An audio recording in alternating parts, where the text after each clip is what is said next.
Good evening and welcome to Daily Bible Kids. We have not been on for a little while. The children has had play practice. They were in the Wizard of Oz. Connor was the Wizard of Oz and Professor Marvel. Carly was a Munchkin, a Poppy, and a Monkey. So now you have all your practices out of the way, plays out of the way, all your extracurricular activities are done, so we can finally get back into here. Yay! Right? So, getting back to where we left off, we were in the book of Exodus. So, remember that Moses had saved everybody, well, God saved everybody through Moses, got them out of Egypt, crossed that river, they're on their way to the promised land, right? Well, at the same time, God is setting different rules for his people. They are supposed to be God's chosen people. They're supposed to be different than everybody else. So that way, wherever they go, they know that they are God's chosen people. And anytime you break these rules, you got to do a sacrifice, and this and that, which is all going to be explained later on. But right now, we just got done building the Ark of the Covenant. God got the Ten Commandments. Now we went through the tabernacle, how it was built. Yep. You had to carry a big tent. Yeah, it's all. And then they had to like take it apart and they had to reset it back. And it was just whole And all that gold too, right? Exactly. So, like I said, that God is giving them instructions on how to build certain things, how to do certain things. So we are going to read Exodus chapter 30 and 31. This chapter 30 right now is plans for the incense altar. Now, inside this tabernacle, there's a whole altar, and this is where they would like how I like to burn incense and whatnot.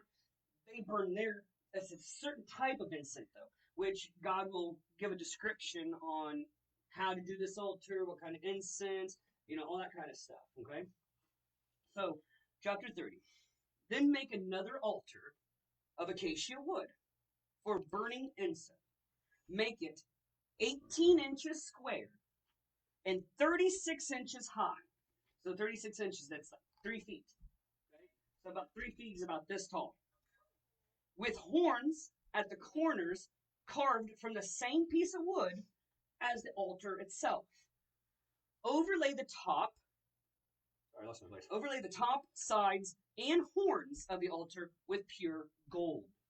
And run a gold molding around the entire altar. Make 2 gold rings. Lose my place. Make 2 gold rings and attach them on opposite sides of the altar. Below the gold molding to hold the carrying poles, just like the Ark of the Covenant. Okay? Make the poles of acacia wood and overlay them with gold. So everything's got to be made of acacia wood, dipped in gold. Place the incense altar just outside the inner curtain that shields the Ark of the Covenant. Okay, so now remember, you got this huge tent. The very far back of this tent is what's called the Holy of Holies. That is separated by a large, thick curtain. Okay? In that room is the Ark of the Covenant. That holds the Ten Commandments. Alright, and yes, with the 2 angel wings, and the 2 angels facing the center, and then the angel wings touch towards the center, and then where that center is where God sits. Okay? So it's like a portable throne. Okay?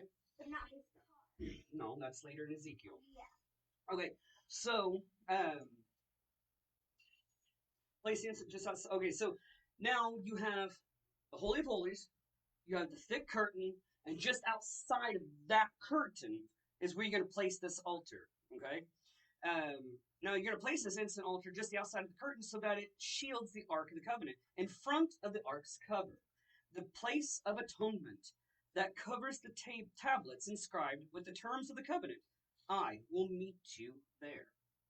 Every morning when Aaron maintains the lamps. Now remember, these lamps have to continuously burn as long as the tabernacle is up. Okay, so it's Aaron's job to maintain those lamps. He must burn fragrant incense on the altar And each evening, when he lights the lamps, he must again burn incense in the Lord's presence. This must be done from generation to generation. Do not offer any unholy incense on this altar, or any burnt offerings, grain offerings, or liquid offerings. Once a year, Aaron must purify the altar by smearing its horns with blood from the offering made to purify the people from their sin. This will be a regular annual event from generation to generation, for this is the Lord's most holy altar. Okay? Now, it says money for the tabernacle. Then the Lord said to Moses, whenever you take a census, now a census is counting and figuring out how many people are here, okay? Of the people of Israel, each man who is counted must pay a ransom for himself to the Lord. Then no plague will strike the people as you count them. Each person who is counted must give a small piece of silver as a sacred offering to the Lord. This payment is half a shekel, based on the sanctuary shekel, which equals 20 gerah, which, trying to see if there's a translation, what it be like in dollars, which doesn't say, it just goes into more of the, okay, so all who have reached their 20th birthday must give this sacred offering to the Lord. When this offering is given to the Lord to purify your lives, making you right with him, the rich must not give more than the specified amount, and the poor must not give less. Receive this ransom money from the Israelites and use it for care of the tabernacle. It will bring the Israelites to the Lord's attention, and it will purify your lives. Now, this is plans for the wash basin. Right? So you got to wash your hands. You got to cleanse yourself before going in, right? So then the Lord said to Moses, make a bronze wash basin with a bronze stand. Place it between the tabernacle and the altar, and fill it with water. Aaron and his sons will wash their hands and feet there. Oh, so they got to wash their feet too. They must wash with water whenever they go into the tabernacle to appear before the Lord, and when they approach the altar to burn up their special gifts to the Lord, or they will die. They must wash their hands and feet, or they will die. This is a permanent law for Aaron and his descendants to be observed from generation to generation. Now, you ever seen somebody be anointed? No. Okay, so it's like, huh? Yeah, in knighthood. Okay, so anointing, you are.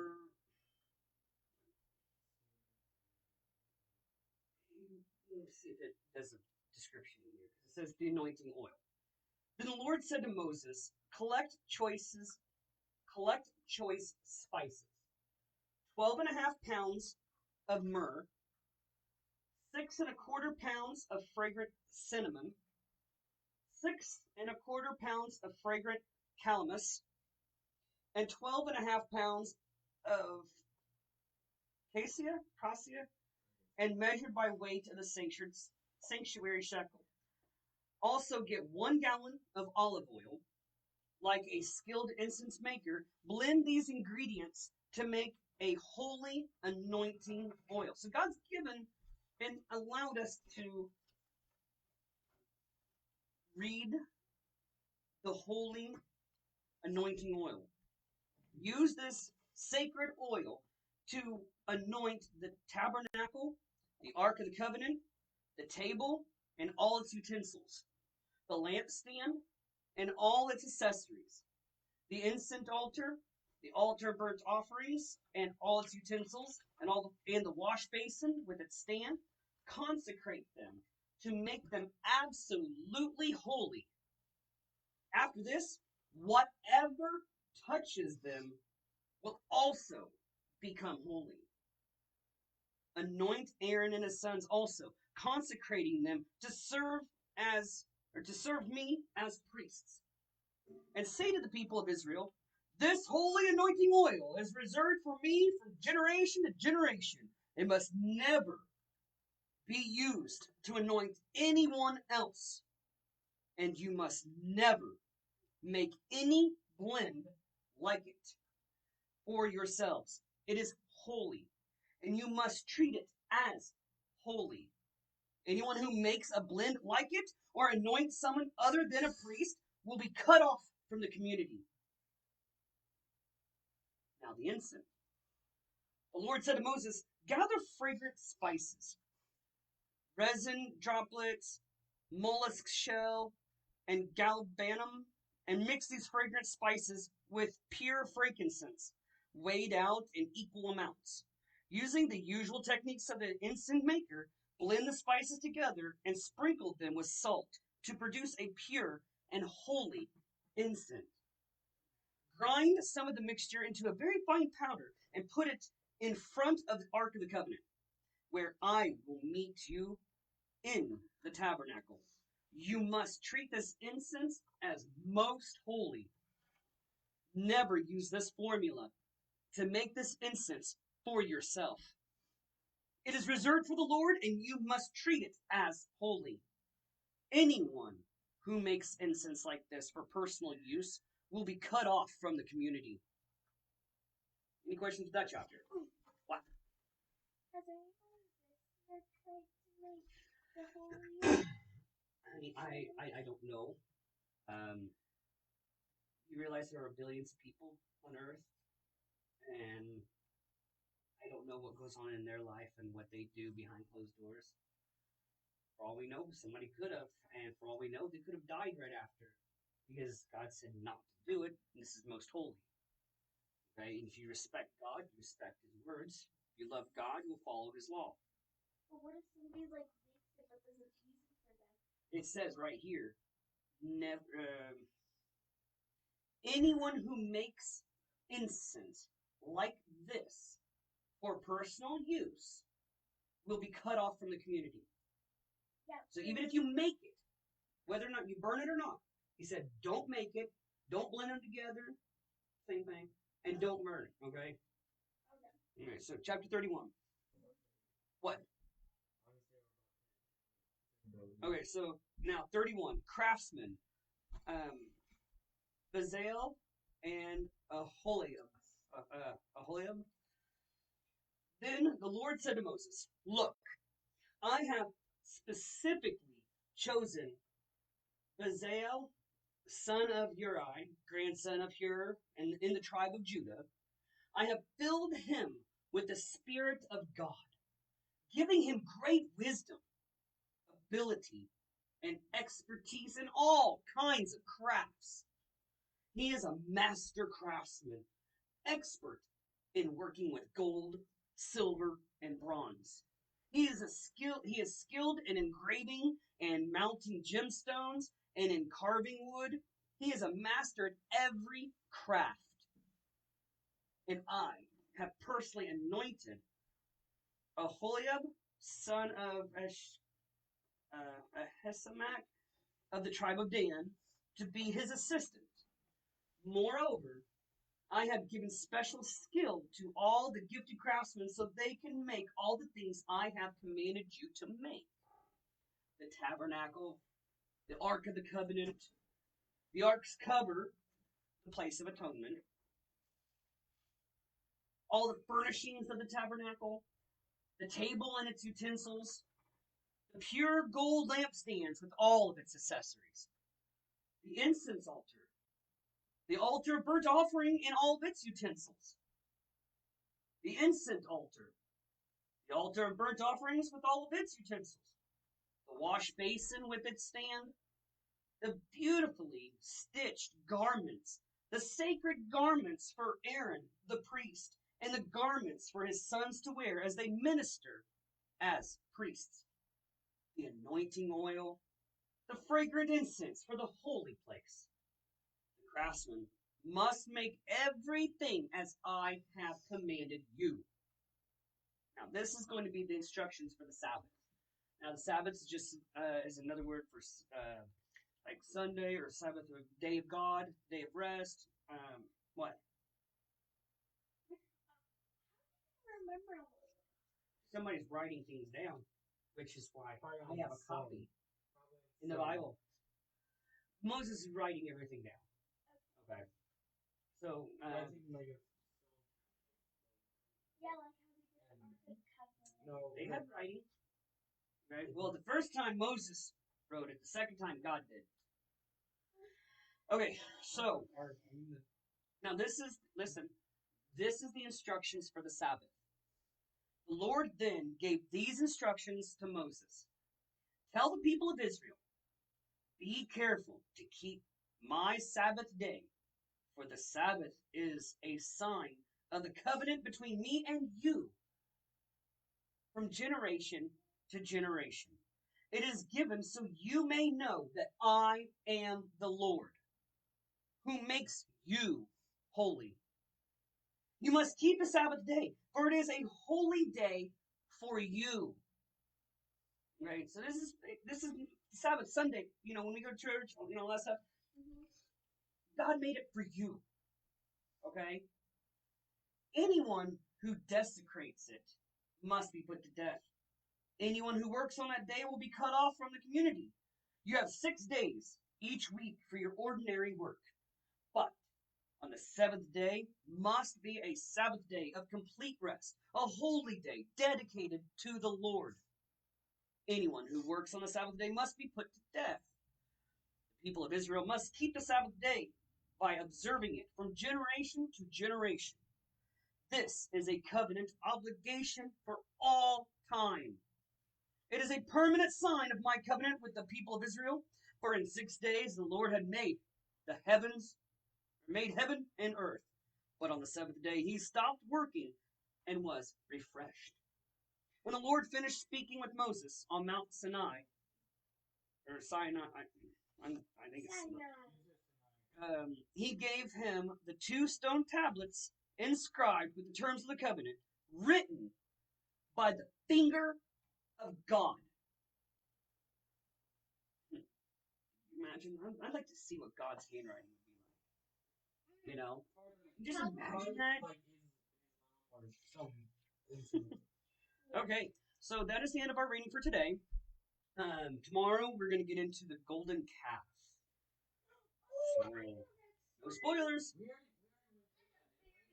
We did whenever we did Club G. Remember? We went over the golden calf. Yep. So it is important. We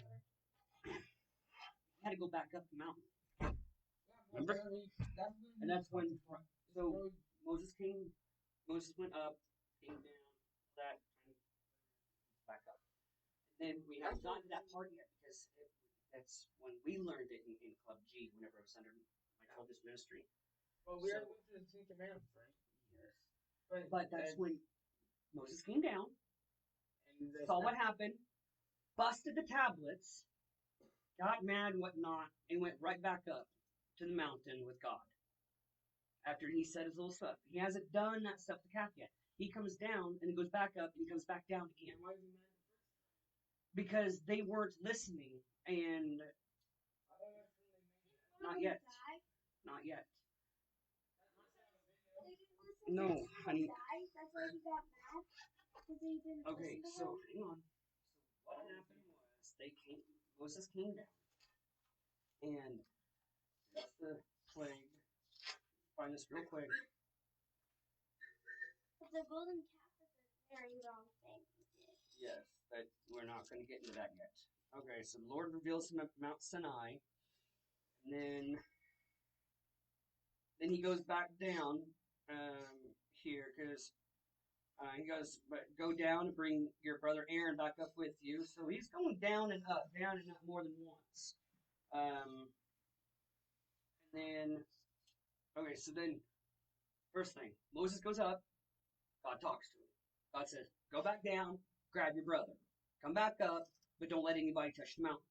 Then that's when God gives him the 10 Commandments the first time. Then, after the 10 Commandments, When the people heard the thunder and the loud blast, the raven's horn, they saw the flashes of lightning, so they knew that God was up there or with them and all. People stood at a distance. Moses approached the dark cloud where God was.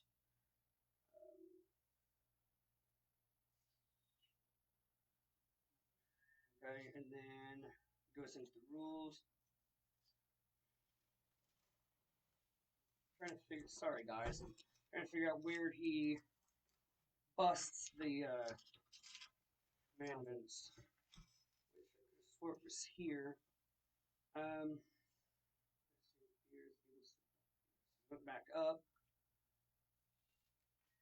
Then bust it then. I knew this.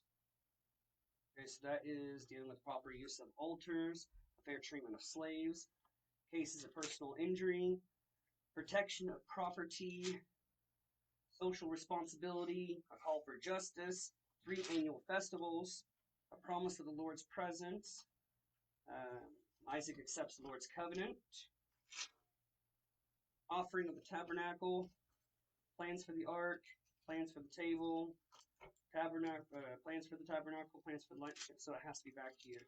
So he had to have just busted the tablets, said his little spiel, went back up, and that's when he's learning all this ritual stuff and how to build things and whatnot. And then, so he's He didn't bust not because of the counts. That's not why. That's what it said on the video. No, that's because we were further ahead in that video. That was talking about the actual golden calf. Yeah, I know. But he already. He does something. Carly, else. hang on. Okay, so. And Moses disappeared in the cloud, and he climbed higher up the mountain. He remained there for 40 days and 40 nights. So then. That must be here. When he busts it.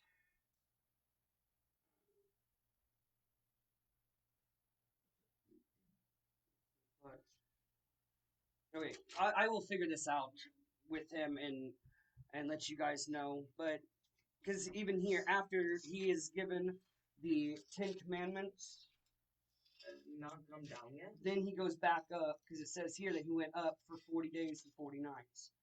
Yeah, because right here in chapter 20, Moses is given the 10 Commandments. Okay?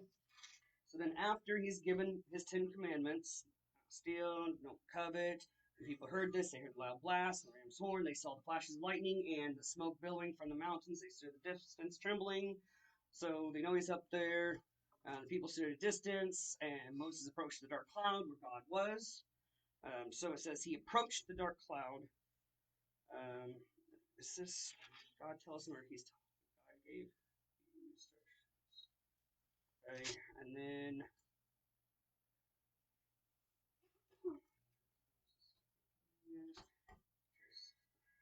yeah, I'm gonna have to go back and look, but it's not because of that calf. They did do something wrong to where Moses had to come down off the mountain, said his spiel, broke the tablets, went back up, talked to God. During that time he talked to God, that's when God's like, all right, I want you to build this, this, this, and this, and this. You're going to do it through these instructions. You're going to write everything down so you can take it down to your people. Then, tomorrow, starts the second time he's coming back down. Up, down, gets his brother, goes up, goes back down, plus tablets, 3 times. Right. And this is a tall mountain. And this old man has to climb this up and down. Also, you said multiple times. Even like went down to your brother and other things. Like went up and down. Mm-hmm. So, anyways, like I said, tomorrow we're going to deal with the golden calf and whatnot. Other than that, you guys stay awesome and God bless. Yeah.